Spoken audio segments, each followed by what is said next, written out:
welcome everybody to the Just That Bourbon podcast. I'm Jimmy Don I'm J.D. and it is another beautiful Sunday evening here in the hills of Eastern Kentucky. And I would like to tell you all that we have like this plethora of topics to talk about, but we really don't have anything. JD was out shooting promos for the Just That Bourbon podcast last night. Something like that. I just once again woke up about 30 minutes ago. Sunday afternoon naps, JD, have become a tradition for me. I spend, I get up, I work on the Small Town Collectibles page. I go down to my mom's and have, dinner, or some of my families, and have Sunday dinner. We keep that tradition going. And then I come back and I finish a couple of video uploads. So I got my videos for this week for Small Town uploaded and ready to go. And then I pass out. And is that a sign, JD, of me getting old? Or am I just lazy? Or are Sunday naps just awesome?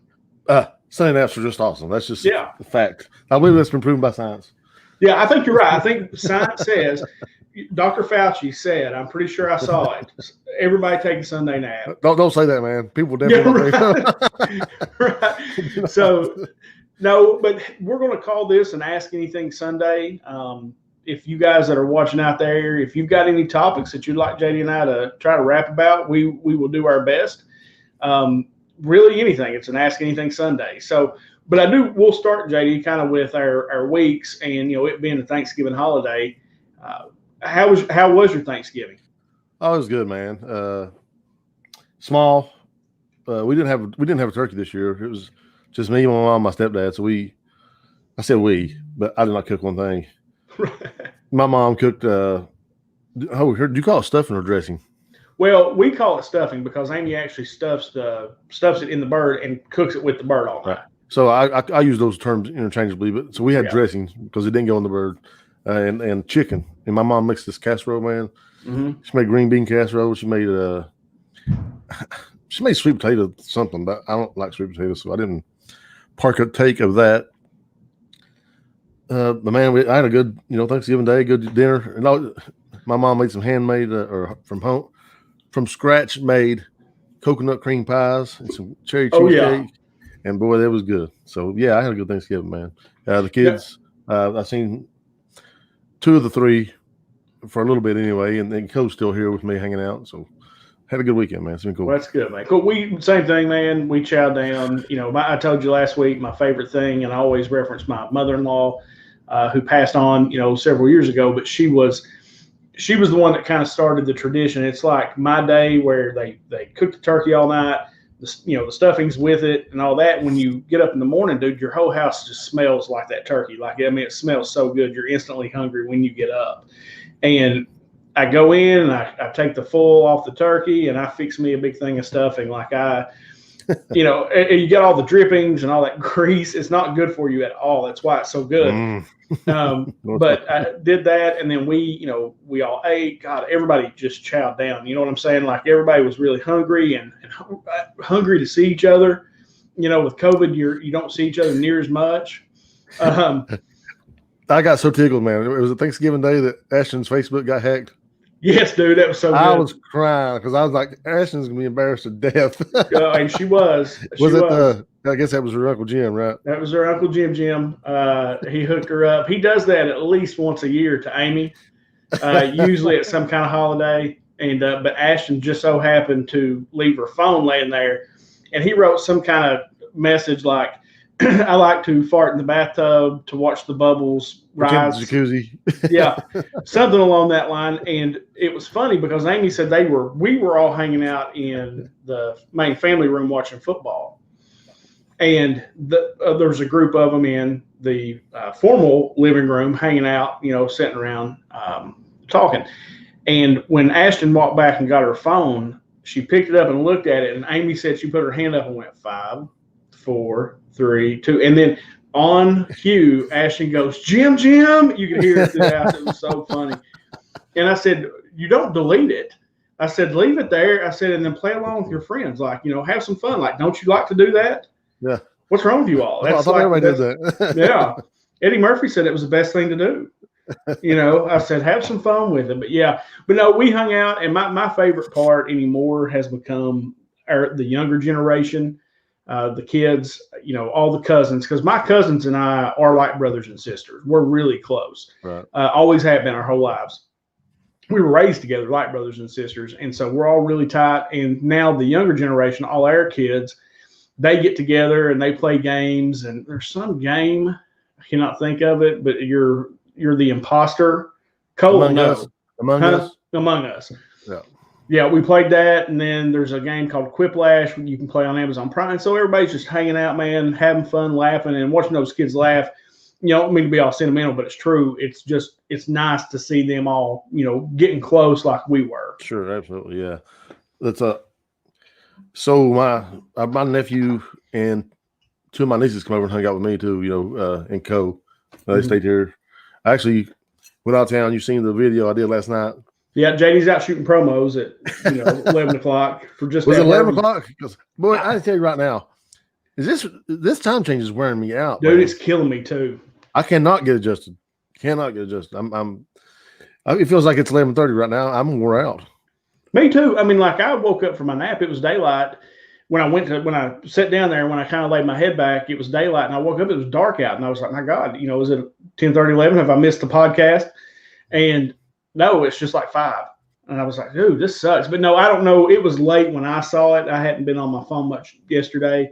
And so it happened to be pretty late. But I had a good laugh. I said, look at my boy out shooting. But they completely butchered it.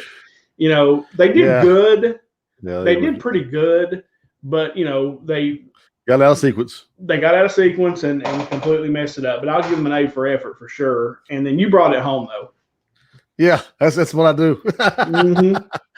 I went to Lake Cumberland with my friend Craig and I guess my boss Craig now. Mm-hmm. And he was closing out his camper for the season. He asked me if I wanted to ride along, so we hung out and hang out with some of his friends from back home. And they hang out at the campground. They all put campers there at the same campground, and we had some beers and Fireball might have been brought out. And I might have brought out a bottle of Bullet Bourbon, and somebody might threw up too, but it wasn't me. We won't say who that was, right? We won't talk about that. And I did notice you were in enemy territory. I did see some Ohio State sweatshirts as they were panning the camera around. Yeah. And it's hard to break bread with those guys, but most of them are okay. Listen, if Kentucky, what's going on, dude? We suck. It is. Second half, it's like we lay down against Bama. It's depth. It's depth. Is it depth? But I thought we were deep.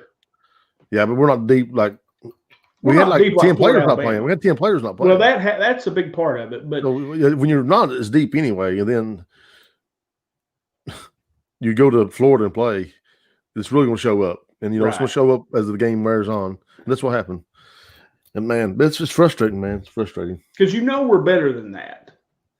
And Chris Moore's right. I'll pop this up here. We did have 18 players out, and some of our key players at that. And then Josh Horn says we do not play loose, and we play not to lose, and we lose. And we lose. Right. And I agree with that, Josh, because it's, I don't understand. Like, we did something last year. We were able to take a wide receiver, crazy, turn him into a quarterback, run these insane plays, and end up having this phenomenal year. We have our quarterback, probably the best offensive and defensive lines we've ever had. We've got a legit running back in Rodriguez. You've got a couple of decent receivers. Our receiving core is suspect. You've got a good secondary. And I thought our defense played pretty well for most of the game, but they stayed on the field so long that at the end of the game, they just broke. And that's going to happen. Our offense is leaving us out to dry. Period. Yeah, absolutely. They want to run the ball and play D. And that's great, Chris. I think that's great. Over the history of football, that's always been a great strategy. If you can run the football and play defense, you're going to win. The problem is these 3 and outs. We're going run, pass, and 3 and out. We're gone. We're predictable. And what's weird though is, to your point, is taking a wide receiver and putting him a quarterback last year and running the ball 90% of the time, and the success we had. I mean, it really shows. Really, what an elite athlete Lynn Bowden was. Oh my, absolutely. And I agree with. I don't know if I agree with Josh on this. I think it's time to shake up the staff some. And Josh, I trust Stoops. I trust Stoops too. And a lot of people, and Josh, who are you referring to specifically? Are you thinking Eddie Grand? Because that's the name I hear a lot. But you got to look at what he was able to do with Bowden last year, and he changed the offense 3 times. Basically reworked it 3 times, and which Bowden was special. You're right, JD. Bowden was just special. And then, but before that, when you had a decent quarterback and running back, you had Benny back there. We had an elite defense with Josh Allen anchoring. Cash in the middle. I mean, Chris Oates before he went down and got hurt. We were great, and it's still there. And having to play this weird season with COVID and having that many players out, dude, you just can't go to Florida and win. Right. It's just hard, and because Florida's good. Chris said football has changed, and I like it's supposed to be Stoops, but I think he dictates what Grant can do. Well, he's head coach. Yeah, he's head coach. So that's what head coaches do. You got to be the guy. At the end of the day, most of the times it's not going to be Eddie Grand's name in the paper. It's going to be Mark Stoops' name in the paper. People call for his head, not Eddie Grand's. So Stoops if Stoops leaves, then all those guys are in trouble. So Stoops has to protect everybody. Yeah, and running the ball and playing defense still works because Alabama does it every year. And, they normally do not have a great quarterback. Not pretty good. Elite. Tua was probably the most elite, and the Matt Jones guy this year has been good. No. But generally, they do not have – you look at a lot of their national championships, they did not have like an elite quarterback. Georgia runs the ball. Runs the ball, dude. They hammer you. That's what the SEC is all about. So football has changed, but some things don't change. If you can run the ball, control the clock, and keep your offense on the field, their defense on the field, and you can punch them in the mouth on defense, then you win. That's just the way it is. It doesn't matter how much football changes. And football has changed from an X and O's schematic standpoint offensively. People are doing so many more creative things. But if you can run the ball and play defense, you're always going to win. You're always going to give yourself a chance. Let me get Josh's up here first, JD. So Eddie Grand's wide receiver screens on 3rd and long take me back to the Joker days. And he ain't wrong. He's not wrong. He's not. But so here's what we don't know and that we're not privy to, their film sessions, who their matchups are, who they feel like can take advantage of who. There's a lot going on, guys. We know this. Yeah, because what you're trying to do is find the weakness. And sometimes you got to get the ball in the hands of your playmakers and let them make a play. And those guys haven't made plays. And sometimes it's the play calling, and sometimes it's kids just being out-athleted. And that's what you get when you go to Florida with 18 players on the sideline. Yeah. Not making the trip. And Mullen's there, and Mullen's a good coach. I mean, hell, he took Mississippi State and made them the number 1 team in the country at one time. You know what I mean? He's a good coach. Yeah. And they beat Georgia this year, didn't they? Yeah. And Florida, did they play Georgia? Yes, they beat Georgia down. They beat Georgia up. The only team that has beaten them was Texas A&M. And Texas A&M, I think they ended up beating LSU last night. I tell you, and we're having an Ask Anything Sunday, guys, so if there's anything you want us to talk about, but I do want to segue into something I forgot, JD, that I wanted to mention. And if anybody's watching, did anybody watch the Tyson Roy Jones Jr. fight? Because I did. I did not. What did you think about it? It was the undercard was great. Dude got knocked out, bro. Ooh, that YouTube kid leveled Nate Robinson, leveled him. Yeah, Jake Paul, I think is his name. Yeah, the undercard I thought the undercard was good, and the ring was smaller, and they couldn't run from each other, so it forced action.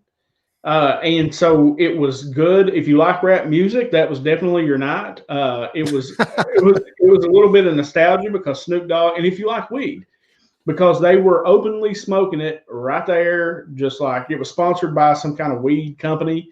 That's awesome, man. Yeah, and Snoop Dogg was blazing it up, and he went old school, did all the classics, and I was pumped, right? Because he came out and did his thing right before Tyson and Jones fought. But as far as it was $50 for the pay-per-view, and I was thoroughly entertained. Okay, like the whole evening, like the undercard, all the fights, I was actually really thoroughly entertained. Now, the Tyson Roy Jones fight, I thought Tyson looked pretty good. I mean, he looked 55. Yeah. But overall, he looked pretty good. Roy hugged up on him a lot, tried to smother him a lot. And they only went 2-minute rounds. They went 8 2-minute rounds because it was supposed to be an exhibition. Yeah. But Tyson got off some good shots. Roy hit him a couple of times, but for the most part, Tyson kind of dominated the fight. They ended up calling it a draw, which I thought was BS. What you knew was going to do. I feel like we knew that going in, right? Like they're going to. It's an exhibition fight. They're going to call this a draw. But a lot of it was just as fun was watching them showing clips of the old fights. And I mean, dude, Tyson, what animal he was. Oh my goodness, man. God. But Roy Jones Jr., man, was no. Dude, that guy was not shabby, bro. No, he's so. I watched Roy Jones Jr. There's a guy named Virgil Hill. I don't know if you guys are familiar with Virgil Hill, but Virgil Hill was a very, very legit boxer and very, very dominating. And Roy Jones Jr.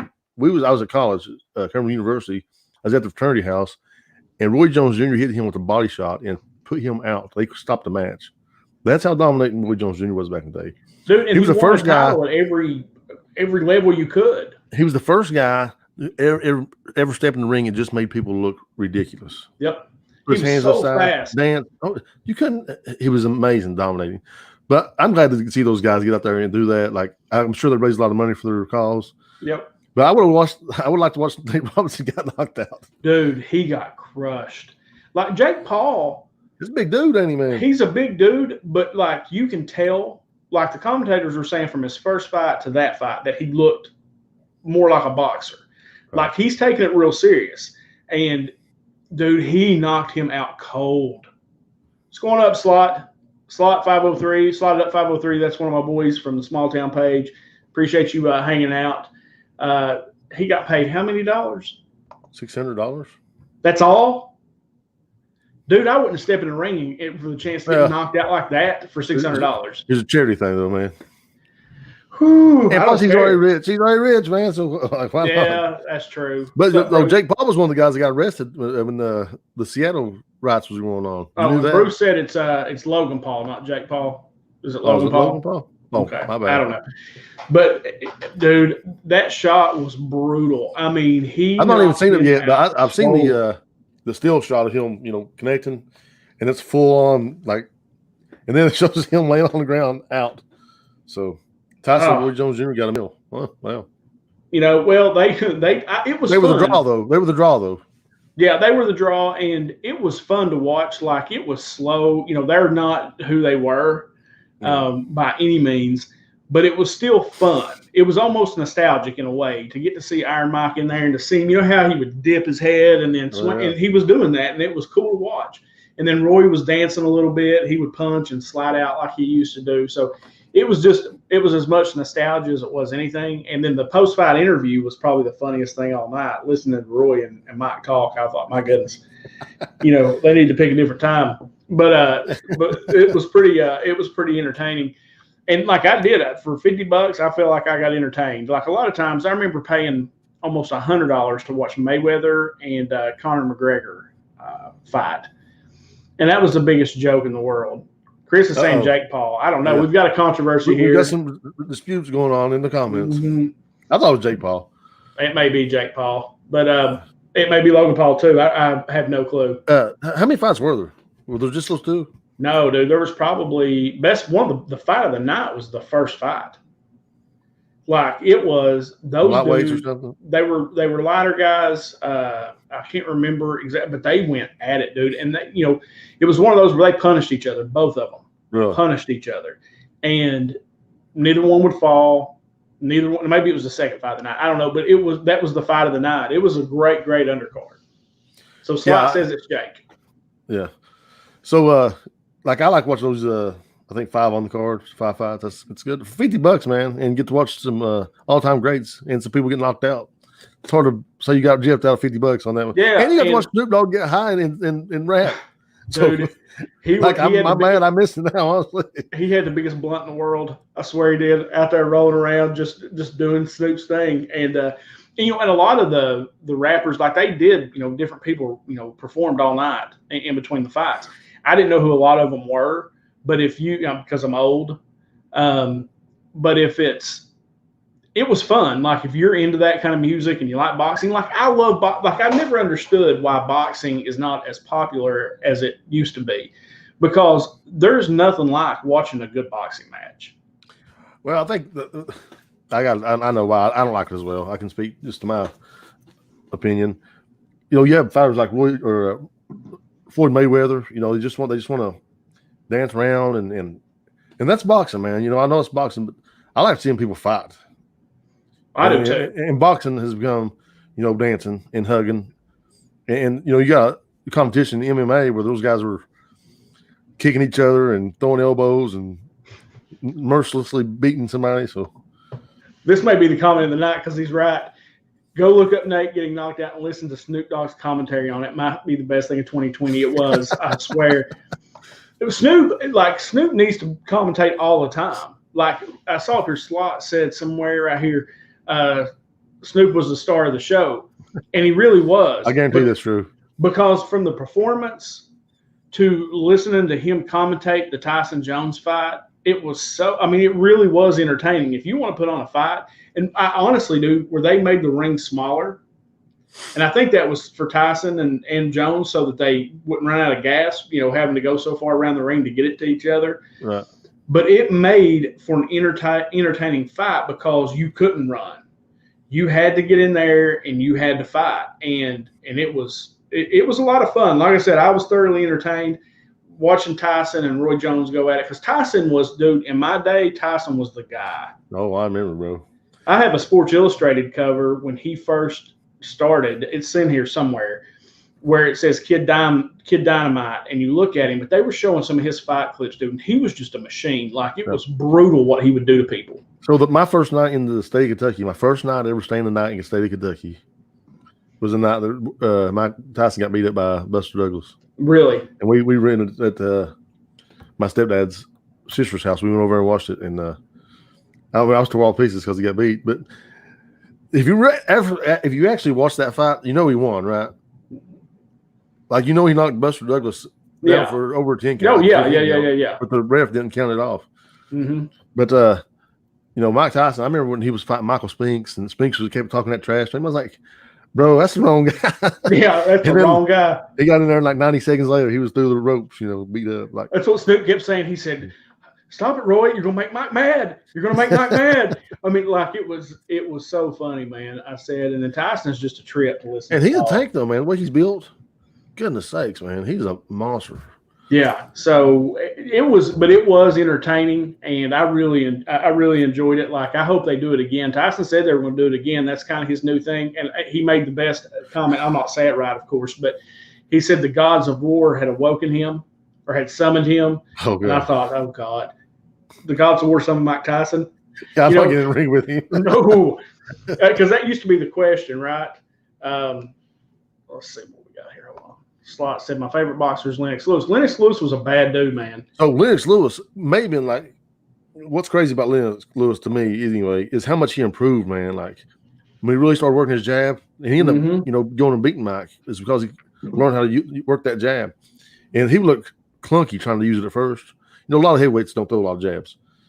But, he learned to use that jab, man, and he ended up beating Mike because of it. And I listened to Lennox on Joe Rogan one time. He's a real cerebral guy. Yeah, he is.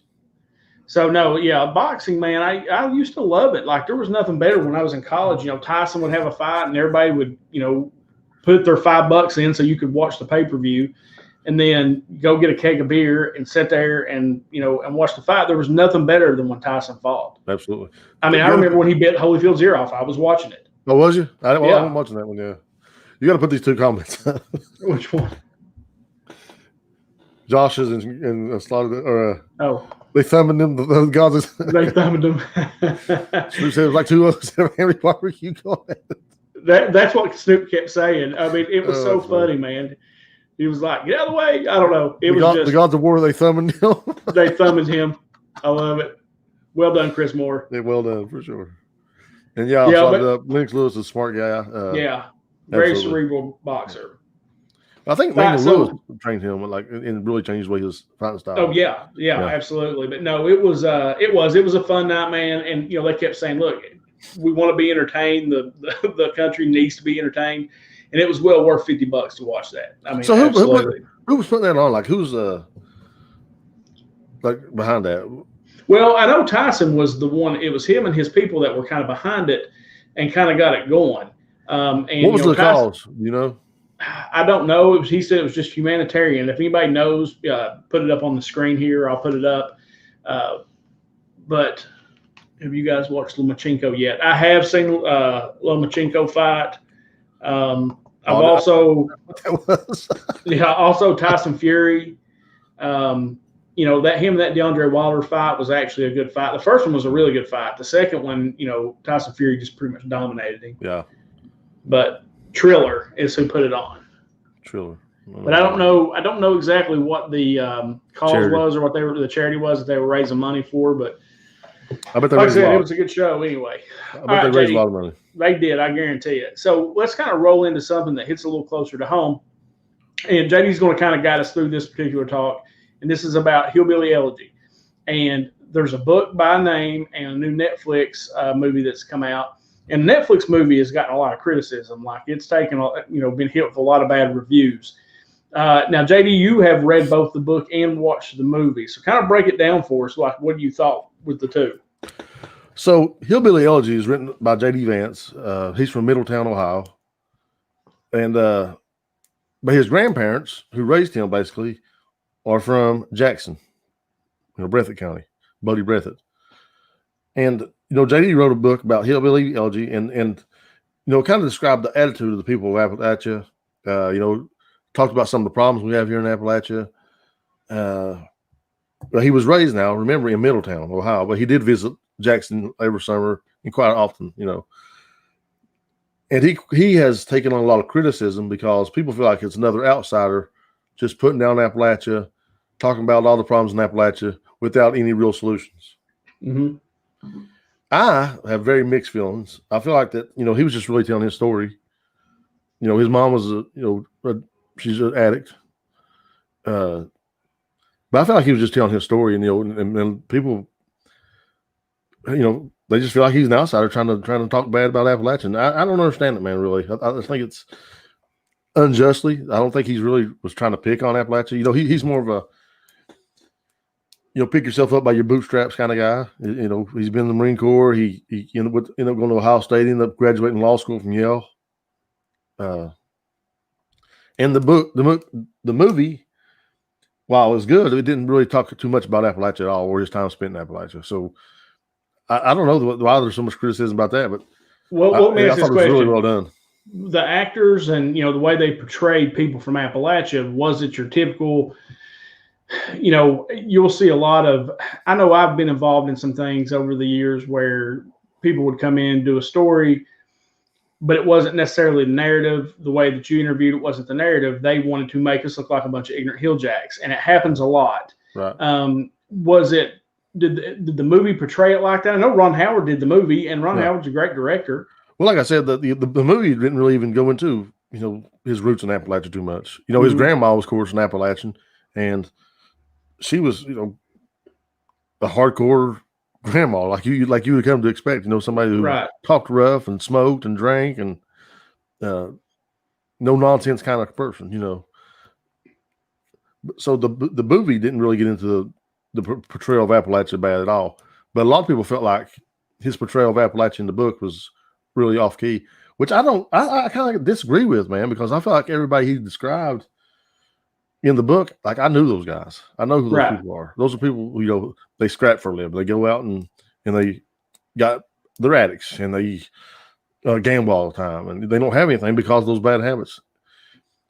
And I don't know. I feel like he gets a bad rap. I'd love to hear somebody comment about it or see somebody comment about it. I had really interesting conversations on Facebook about it, but people's got really, really strong opinions about it. Well, people around here especially, and I'm one of them, I do not like people from outside judging us or thinking they know what's better for us. They think that because they're from the city or from the Northeast or from the coast or whatever, wherever they're from, and they come in here and they want to look on us as like we're these poor, ignorant people, which is not true. Right. We are strong-willed people. I would call us country smart. You do have very cerebral people as well, but you have a lot of people that are country smart that just know how to get by. Right. They're tough. And is it Are we poor? Yeah. I mean, in a lot of places we are. Do we have some backwards ways of doing things? Sure, we do. Are we ultra religious? Yes, we are. Um, I don't know that any of those things are bad things, but I think we could say it like me and you sitting here because we're from here. We could talk about it, but it is when some outsider comes in and talks about your community and your way of life, then it does rub a lot of people the wrong way. Like, sure. I haven't read the book. I'm going to read the book. You have the book? I don't right now. I'll go get it from the library and read it so I can be a little more, I'd just be interested to see what I think about it, because from your point of view and kind of thinking, well, it wasn't that bad, as far as the way it was looked at, I'd be interested to see how it was. Yeah. And, Josh, you can put his up there too. Okay. He says he fails to address any of the real problems. Okay, so here's Josh Horn's comment. I got the vibe from the book that it's basically some dude who never even lived in Appalachia saying people from Appalachia could be successful if they worked harder. He fails to address any of the issues that have been weighing people down in the region for generations. Pretty much just says we want to stay poor forever. And I don't think that's not what I got from the book at all. Honestly, I didn't feel like he was even degrading Appalachia. I felt like a lot of what he said had a lot of truth to it. There are things we need to change. We need to recognize, no matter who says it, that we do have some problems. And how are we going to fix problems if we don't recognize that we have problems? There is something to be said about personal responsibility and hard work. And there, we do have people who are heavily relied on the government and draw a lot of government checks. And people who glamorize those things around here. About it's a lifestyle here. It's a way of life. When I grow up, I'm gonna be an artist, and they make a joke about it. But it's not funny to me. It's not. That's never been funny to me. No, me either. So what he said, despite the messenger, I felt like the message had a lot of truth to it. Does that make sense? No, it does. And sometimes it's hard to hear the truth. You know what I mean? Like, truth hurts sometimes. Yeah. Sure. And, I'm speaking on something that I haven't read, and I'm definitely going to get it and read it, though. I'll run to the library in the morning. I think you'll enjoy it. Yeah, and try to grab it so that I can read it, and then you and I can just discuss it if you want to. We'll have a book club night or something. No, I know. But anyway, as far as sorry, Jim, we're not doing that. We're pals, but no book clubs. But anyway, I'll get it and read it. But like I said, I can see sometimes the truth hurts, and there are things even that people from the outside have said before about our area that is true, but they only focus on that one subsection of the area. There's a whole lot to offer here in these hills. Sure. And Slot saying we have plenty of people abuse the system here in Oregon. And that's the truth too, is this is everywhere. There are people who abuse the system everywhere, but for some reason, Appalachia gets singled out. And I'm not sure why that is. Maybe because we are a little backward, we are a little different, we are all those things. That's what makes us Appalachians. That's what makes us hillbillies. It's what makes us who we are. And there's nothing wrong with that, in my opinion. Right. I don't want to be a city slicker. Now, is there anything wrong with being a city slicker? No, there's not. They just think different than I do, but I don't necessarily want to live their lifestyle. And so I get where people could feel that way. Oh, I absolutely do too. And be insulted. I get it because I've read plenty of things, seen plenty of TV articles. I've gone downstate, man, with our work, with the federal or the state government down there, talking to people, and they all, up their nose, at people from Appalachia. And sad thing is half of them grew up here.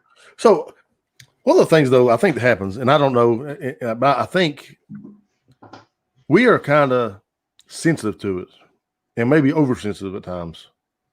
People abuse the system all across the country. There's our boy, Glenn Martin Hammond. What's up, Glenn?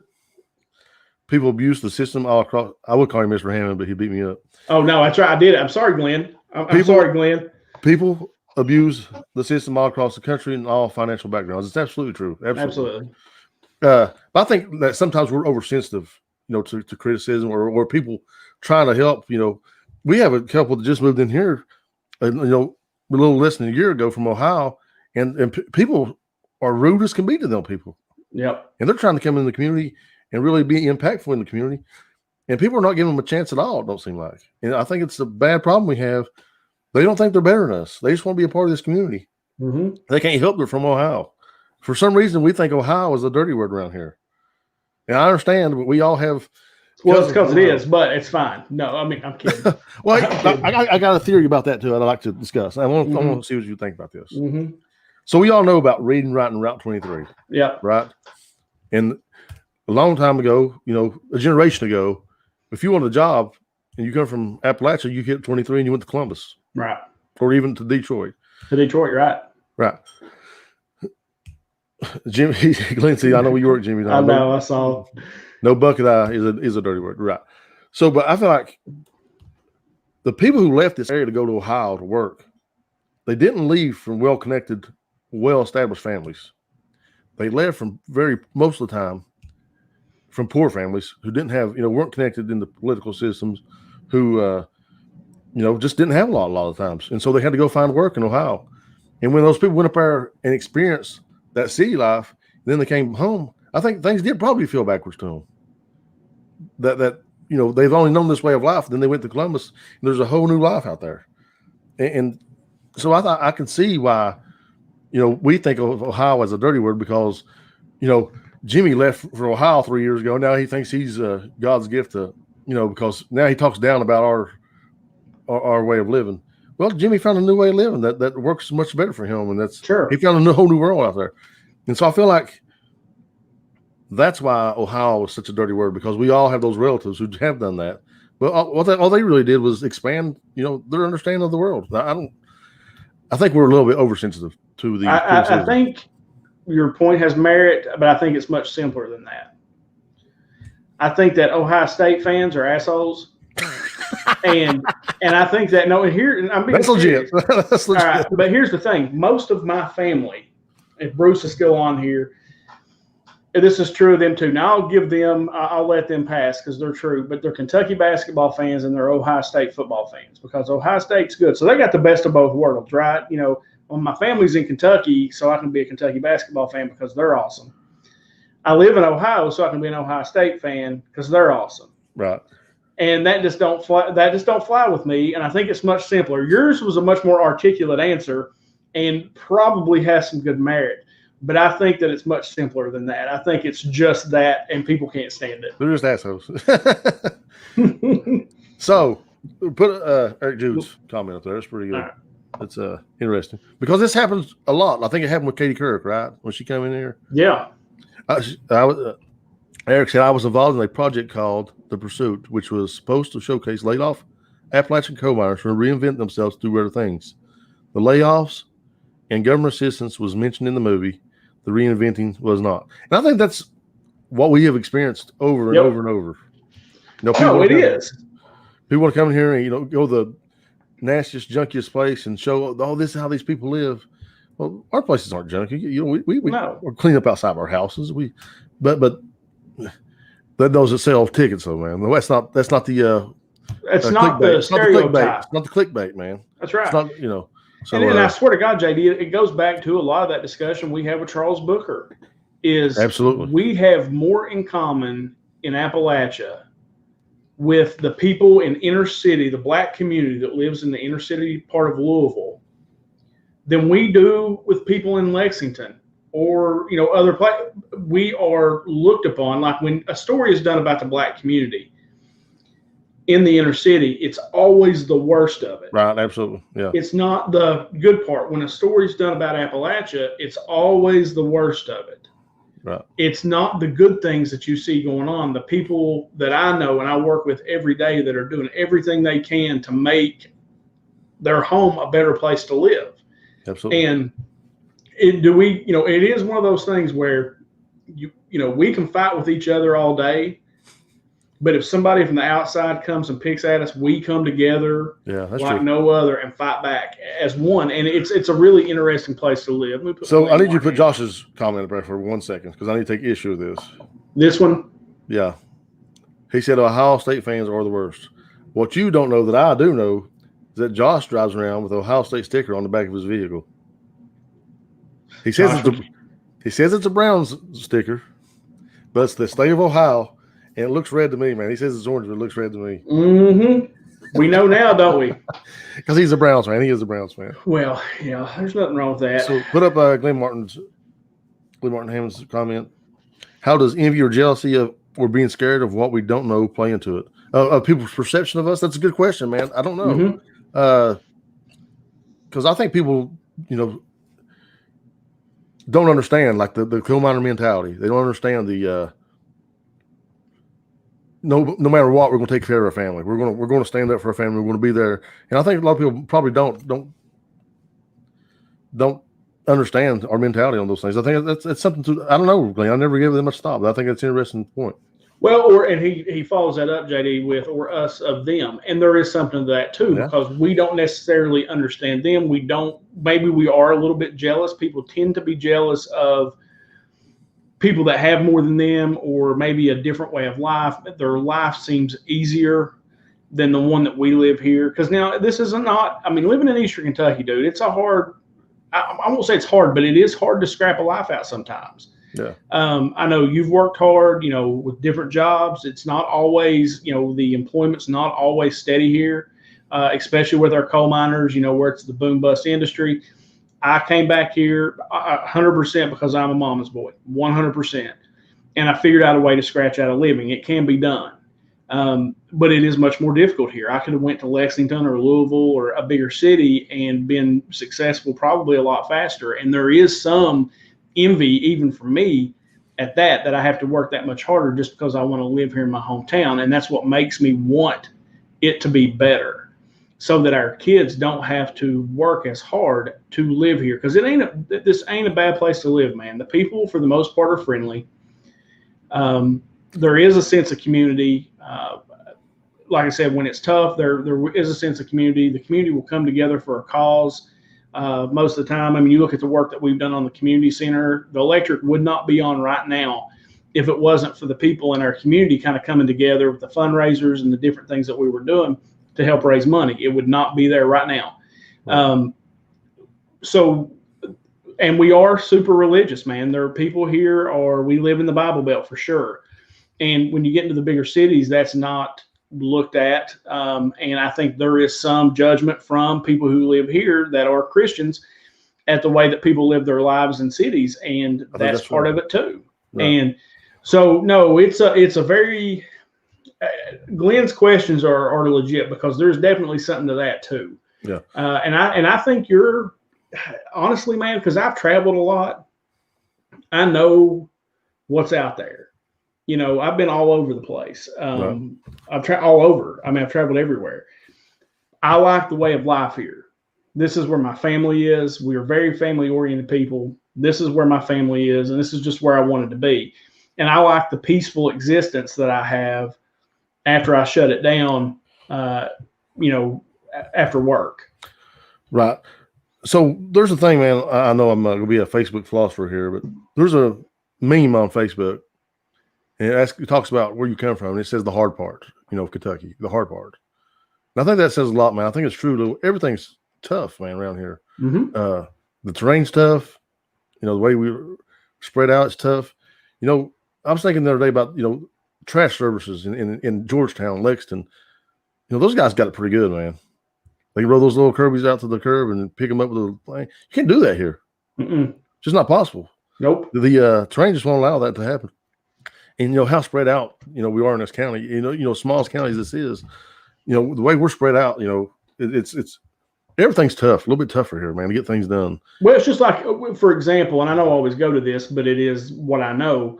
And it's just like our water system. We get a lot of flack for our water system. We have double the line for a place our size than a place in Lexington, the exact same size. We will have double, triple the line that those people have because of our terrain. And it makes it that much harder to maintain. It's that much more expensive to maintain. It's that much harder to find leaks and fix them and keep your water loss where it's supposed to be. Yes, it's a challenge. And you're right. It is a little harder here, man. And you do. I live here because I love it. I wouldn't want to live anywhere else. If my kids someday move, then I may move too, wherever they are, because I'm sure Amy's going to want to go to wherever the grandkids are, if we're blessed enough to have grandchildren and live to see that. But it's just home for me, man. And, I think it's a great place to live, all of Eastern Kentucky. So before we move on to anything else, I want to ask you this question because it's apparent we don't have the opportunities a lot of places have because our population just doesn't allow that. Yeah. And go back to our terrain being tough, in our road system, which Glenn Martin Hammond was very, very passionate about, and I appreciate that. And I agree with him wholeheartedly. How do we create opportunities for the next generation? How do we stop people who are talented and smart and, are very capable of doing things? How do we keep those people here and create opportunities for them? Yeah, it's hard because even when I was a kid, when I worked, I was in the intern program at Inez Deposit Bank. This was 30 years ago, 30 years ago now. We were talking about this exact same thing. They called it the brain drain. And it just doesn't happen in Martin County. It happens all through Eastern Kentucky. And the only way that you can keep people here is jobs. That's the only way. There has to be work. People have to be able to survive. Absolutely. They have to be able to feed their families. And you've got to make it easier, as you said, easier for those jobs. Now, depending on the politics of things, depending on whatever, getting companies to come in here has not been easy. Right. Big companies. And we have probably one of the hardest working bases as far as people that work and will work hard and are smart. And as like I said, they're country smart. They can fix things. We're makers like you guys in the coal mines. You're 3 miles back underground in the hill and something breaks. Make it work. You can't run to advance and grab a piece. You've got to fix it right there. And, modern day MacGyvers. So it is. But that, to me, that is the answer. You have to get employment here. If people are here and they have jobs and they can work, then other stuff follows, the restaurants, the shopping, the other things, because more people will be here. And yeah, Slot's absolutely right about this too. Yeah. Work and good schools is number 1 and 2 for most. And I think that is a fact too. Now, our schools are pretty good. We were distinguished. Our high school was distinguished, 3 or 4 years ago. Johnson County has won the national championship in academics, so and this is the crazy thing. And Glenn Martin Hammond can probably speak to this. In my work with the water company and the things that I do with the state government downstate, dude, half those people are from here. Right. Half the people that work in state government are from Eastern Kentucky. Oh, I guarantee you. The smartest people, and I'm not saying there aren't smart people everywhere, but half of our government are people that are from here and moved to Lexington or moved to Frankfort or Georgetown or wherever and now work in state government. Yeah. And are good at their jobs because they're smart, intelligent people, and they got a grit about them that people from other places don't have. And, I don't know. But it's a great question. It's been the question here for as long as I can remember. How do you keep the brain drain from continuing to happen? I think we got to work regionally, man, and do a better job of, attracting and recruiting businesses. And like Slot said, I think our education, as good as it is, it needs to be better. It needs to be better. We need to challenge our young people. And I'm concerned right now with this virtual learning, man. I'm really, really concerned. Dude, me too. And JD, let me ask you this, and I'm not trying to get off on a whole Trump Biden thing here and COVID. I'm not trying to get off on that, but sure. The virtual learning, and I think Slot's right about this too. I think small town schools try harder and care more about their students. Now, there's definitely a care about the students because it is almost like family. We all were raised around each other. We're all like family. But the virtual learning, it concerns me, man, in a bad way. My kids are not getting, and I have 2 very, very intelligent children who are very self-motivated. And we're raising, I can't say it any other way, we're raising a generation of idiots, man. They're not getting the education that they need right now. I sat down with Ashton the other night, and, there is something to it about parents have gotten used to other people raising their kids, right? Not really raising their kids, but they're at school. They learn at school. You have to help with a little homework. I sat down with Ashton the other night and had to learn geometry I haven't done in 30 plus years. Yeah. And I had to sit there and watch the thing. Well, and what was missing is what you get from that in-class learning, sure. Which is we got stuck and we weren't exactly sure. Even from the lesson that was given, we could not figure out like this one step. We were missing something. Well, if you're in class, you raise your hand, you ask the question, the teacher breaks that individual part down for you, and now the whole thing makes sense. And it not just to you, but most kids in a classroom are afraid to ask that question. Right. They get it too. And so that is the part, that individual instruction when you're stuck is can't be what's really missing. It cannot be replaced, man. And it concerns me. It's just I just, and the science, here was my question. I danced all the way around it, but here's my question. Okay. Sorry. That's what we do, bro. Go ahead. Yeah. The science, to me, from what I can find, the science does not say that we should not have our kids in school. Like it says it would be okay for our kids to go to school because they are the least susceptible to this. Now you'll have, like there was a 15-year-old that died in, I think it was Louisville. That's very sad.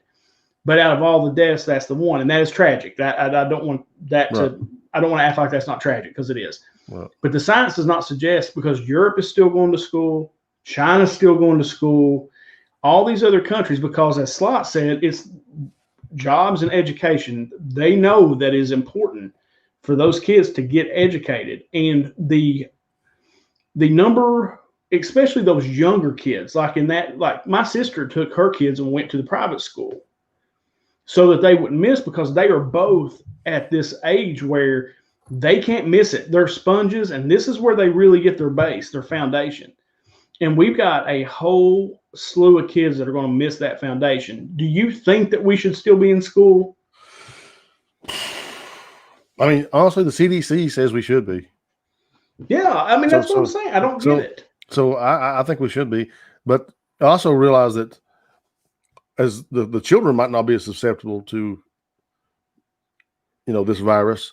There's a lot of older people who work those schools, janitors, librarians, teachers, and those people are all still there. Yeah, they're all still there. Yeah, but they're not in there with, and we know that the kids probably aren't going to die from it, but the kids are still going to be transmitters of those things. And I understand that, and so it's hard. It's hard to say they should still be in school because you can't call them substitutes, because they're just going to be sick too. They're going to be, those people are going to be susceptible, and the people that they're around are going to be susceptible. It's tough, man. I don't envy our leaders making these decisions at all. I don't either at all, dude. And like I said, I'm not trying to make that part political. It's just, but I think it should. Chris is saying I think it should at least be a choice, and I agree with that, Chris. I think so. But then you're forcing teachers to come into work that may, who may live with their elderly parents and have to take care of them.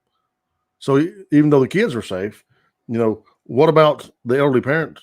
It's a fair point. It's a very fair point. I mean, it really is. And, as far as like, here's how, and this is how my simple mind thinks about it is, Bruce is saying, Bruce is in the school system in Ohio, and he's saying we're still struggling to staff our schools. Is Bruce, just a quick question. Is it because of this, is COVID having a impact on that? As far as, I don't know if you guys are in school or not, but are you seeing an impact from your staff from COVID? Yeah, and Slot's right too. They've got to come up with some other option. They need to come up with another option because kids are not learning 50% of what they need at home, and that's true, man. Here's what I think. I think we got to get through this. We got vaccines coming out, which I think is great news. What we have to do is prepare for this in the future. Because if this ever does come up again, we are ready. Kids have high-speed internet. Our infrastructure, here in downtown Louisville, it's not good, man. Our infrastructure sucks. We got kids without internet. Kids still have to go into school to get lessons, and it sucks. So what we need to do is take the lessons from this pandemic and prepare if this ever happens again. Our schools need funded, and our infrastructure needs fixed, period. I agree with that. I can't disagree with that. Like I said, I will disagree with you a little bit on the not even really disagree, but it's your perspective is just a little different. It's just a little bit different. But sure. As far as I almost feel like it's like anything else. You go to school. If somebody tests positive, then they go home. And now your point's incredibly valid. That what if their parent or their grandparents raising them and they have a sickness and now they get COVID and they die. That's a legit point. And that's the rub, right? That's where the rub is really at.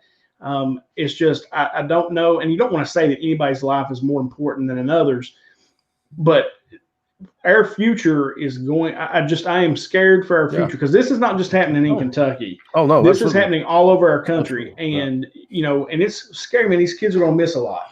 And I think your point was well taken too. That we talked about these kids having a base, and we talked about a couple weeks ago the base for learning. You learn how to learn how to think, and they're missing that instruction. Man, it's just tough. It's tough. Oh yeah, you also kids being sent to school, they're sick. You've got to use some common sense. Well, that's the problem, though. yeah, you've got to use some common sense. I said it's especially with this. Now, I still struggle with how we handle it. Like I feel like it's either wide open or shut completely down. You just got to go. I feel like everybody's going to get it at some point. That until the vaccine comes, the chances of people getting it are incredibly high. So let's talk about that for a minute. Yeah. Because I want to ask you, are you going to take the vaccine? I still haven't decided. Yeah. Like I said, as long as they're not going to chip me, then I will probably take it. Now, I'm going to take it. If it becomes an issue to where these private companies say, well, you can't go to a concert, you can't go to a ball game, you can't do this, you can't do that, then there's a pretty good chance I would, because I want to live my life. Right. But that's my point. That's me. If I'm not forced to, then probably not right now. Anyway, I may change my mind. There could be an event occur, in my life. And that's one of the things that's hard. I mean, especially I feel like why people struggle with the whole COVID thing is we do know some people that have passed away, but it's not like this massive number of people. And again, I'm not saying that anybody's life is more important than the others. It's not. And it's a tragedy anytime anybody dies. I just want to make that clear. But I just don't know how you balance it out, man, because we have a very serious crisis on our hands with these young people and their educations and how things would be. And you've got several people on here saying, sign me up for it today. Josh says that. Clifford Keener said he would be the first in line. And I totally respect that, and I think that's fine. For me and my family, I don't know. I haven't decided yet, and because I probably think about it a little differently than you guys do, and not how serious it is, but how it has really affected people. Like I said, I'm pretty sure I had it. I got pretty sick. But I made it through, and Chris, I don't know, Chris. I wish I could answer. Maybe somebody on here, the collective brain, can tell you. Can anyone tell me if it's a live virus vaccine or a dead? I heard dead.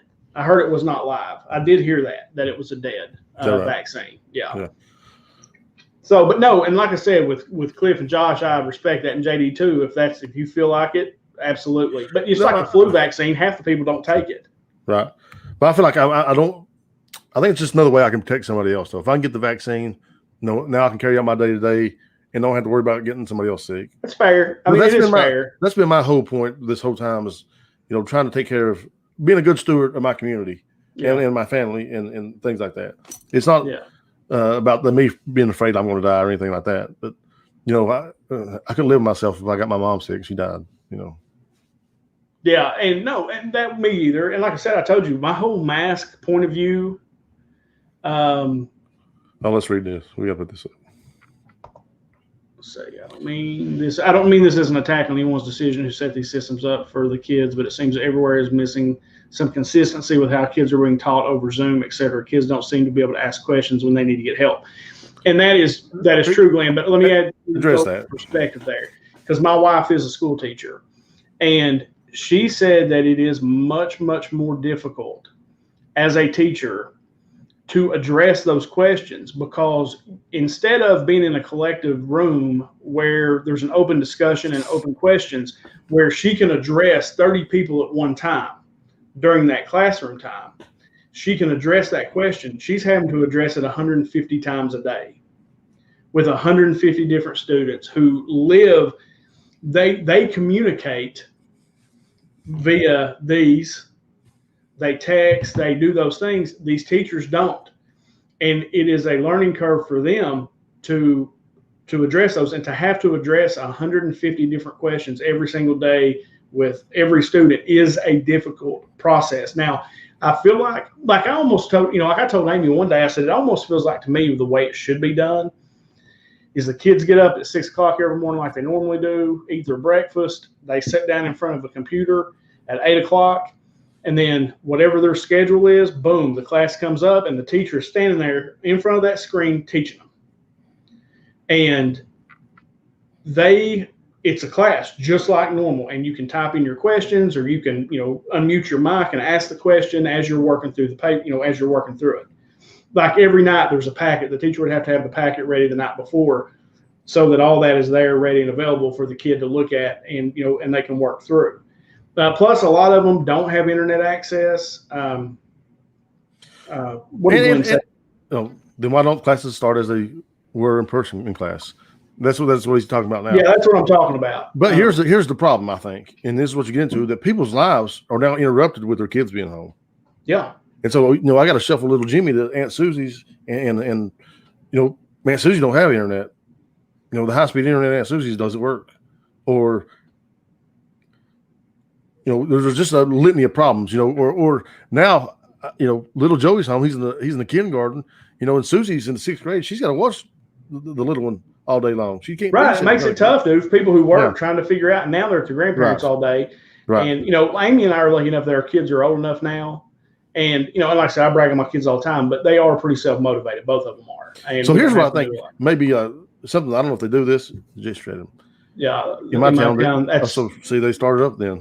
Yeah. And to me, that would make sense, Glenn. And she says that makes sense to her, is that's how they do it, because they're there anyway. Right. So they're at school. So what about, I feel like instead of Amy have to answer that, those questions over and over and over again, is there one place where, the students can come in and post a question and the whole classroom can see the question? It does not appear to be that way.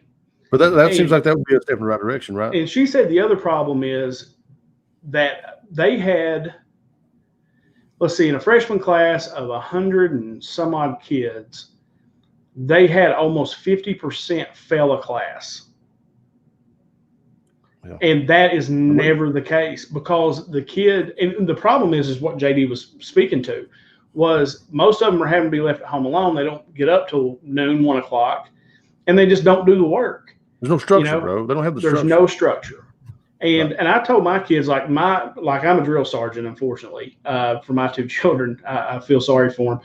But, my instruction to them is, this is your job. I don't ask you to do anything else. Your mom and I have to get up every day and go to work. This is your job. No. I don't have to tell you. You get up, you do your work, and if you don't, then I will take everything that you own. When you don't own anything, I'll take everything I own that I've given you. I said I will take it all. And I'm blessed, though, because, like I said, most of the time my kids are pretty good. Now, Addison was a little slow out of the gate. Like, I had to put my foot in her rear end to get her going. Yeah, I've had a little bit of a fight, too. Yeah, and so, and that's what I've told them is, look, the real world, they don't give a crap. No. They don't care.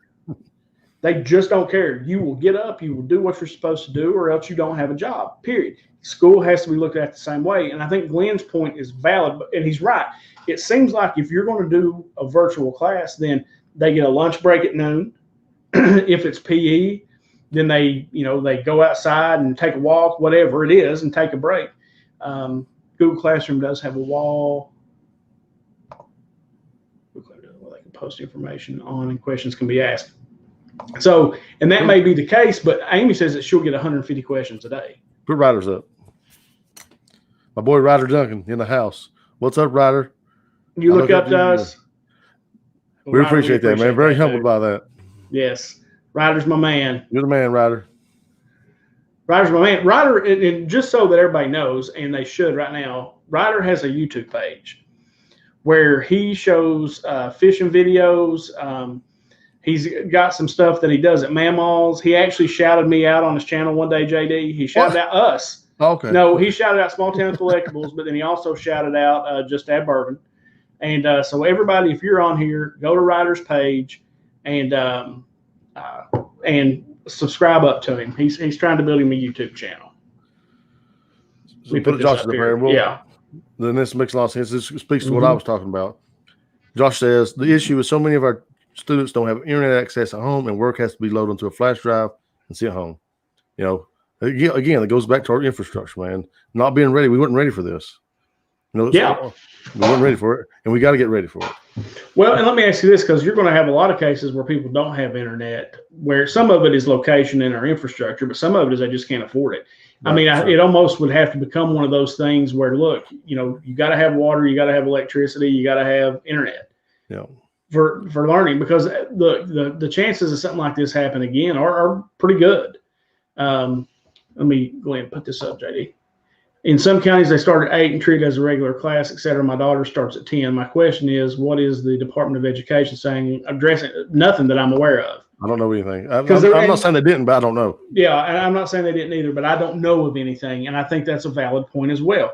It's kind of like there should be a uniform structure for all the schools in the state. If this is how we have to learn, there should be a uniform structure that, hey, at 10 a.m., we start. It's just like being in class. You sit down in front of your computer, whatever it is. And then like places like the public library could offer up internet access to these kids. If you don't have internet, then you have to go to the public library. We're working on something at the community center where we would have a computer lab for this very thing, where you could come in, access the computers, and do your online learning there. You know, and that is, I agree with what JD said 100%. We were not prepared. We have an opportunity. It looks like we're going to get through this one. You know, we got a vaccine coming, but we have absolutely 100% got to prepare for if this ever happens again. We have to learn the lessons, man. We have to learn the lessons that are there to be learned. And you know, whatever that looks like, we got to move forward and do better if in case this happens again. Yeah. And the, you know, and this is true too, Josh. We've advanced 10 years in technology in a few months, and so much of it is new for me, and it's true. Hey, the history teacher is expected to know how to use all this technology. That's right. You know, the PE teacher doesn't expect to know how to use this technology. But now these are smart, capable people for the most part who can learn, but it's a huge learning curve for a lot of them. It really is. It's a valid point. Yeah, absolutely. It's a great point. And well, I mean, and I will speak. Amy she has gotten a lot better, but I have spent a lot of my time working with her. Yeah. Because I have learned through this podcast and then through JD and I's personal YouTube channels, I've learned how to do a lot that I didn't know how to do before. And that has been a huge help for me. And so there are different things learned, you know, as far as Amy, that learning curve, she's pretty good with technology for the most part, but a lot of the intricacies of it, I deal with every day in my office. So I know how to do a lot of it. Right. And I like Glenn's comment here. This has shown us what our problems are. Now we have to fix them ASAP. 100%. So Glenn's point, and I think it needs to go a step further. We need to hold people accountable who aren't looking to fix these problems. And we do that with elections. And so we need to really keep an eye on who is looking to fix the problems that we have that we can fix. You understand? I understand there's problems that we can't do anything about. You know, we can't do anything about the guy lives up on the main hill, you know, can't get internet to him. That's fine. I understand. But we can do much better than what we've done. Our infrastructure needs to be fixed. We got people in place in offices, and we need to hold them accountable. Yeah. With the ballot box. And Glenn is agreeing with you. Of course. He knows I'm valid. He knows you're right. He knows. That's why he tunes into the Just Add Bourbon podcast. That's right. All this knowledge dropped on him. Right now he's laughing. Yeah. No, he knows us. So he knows we're lying. No, he's talked to us off camera. But no, I said, I think that's a great discussion because that's my biggest concern right now is my kids' education. That is my number one concern. And how did we get here? I don't know, dude. We started JD. Look, just for people to know, we'll pull the curtain back just a little bit. JD and I came on here right before we literally clicked on and we're talking to each other about 5 minutes before we went live. And JD said, what are we going to talk about today? And I said, dude, I don't know. I said, I don't have anything. I haven't really watched the news this week. An hour and 9 minutes later, we have not shut up. That's what I do, man. I talk. You too. And me too. And then and having where we can see the comments from the people that are watching is just, priceless, because being able to have that discussion, because a lot of our discussion was generated from these comments tonight, and that's kind of the idea, right? So you ready to wrap this one up, JD? Yeah, I'm gonna tell you, I feel terrible. I'm still hungover. I feel bad. I do. I feel terrible. Well, after glad I did the show. After your I do the same thing. Like, I'll wake up and I'm like, dude, God, do we really do we have to do this today? And thank you, Clifford. Clifford, thank you. And do we really have to do this today? And then, like, I am so pumped up right now. I'll have to go calm down now, because I'll have to edit. But I was like so tired when we started. Now I'm all jazzed up, And but guys, right back to sleep. I can tell you right. Oh man! But guys, we appreciate you hanging out with us for this past hour. Like I said, it's like a drug for me and JD. We really enjoy. Yes, Ty Hill is a monster. He's destroying the Buccaneers as we speak. He went off, killing them. Yeah. But no, we appreciate you guys. We got a lot of good stuff planned here for the Christmas holiday, and you'll see JD and I around. But go check us out. You see Chris's comment? No, what did he say? JD needs just to add water. Absolutely. Well played. Well played. Comment of the night. Well done, Chris Moore. All right, fellas, we're out of this. All right. Check us out on iTunes, Podbean, Amazon Music, Spotify. Eric's running the social media.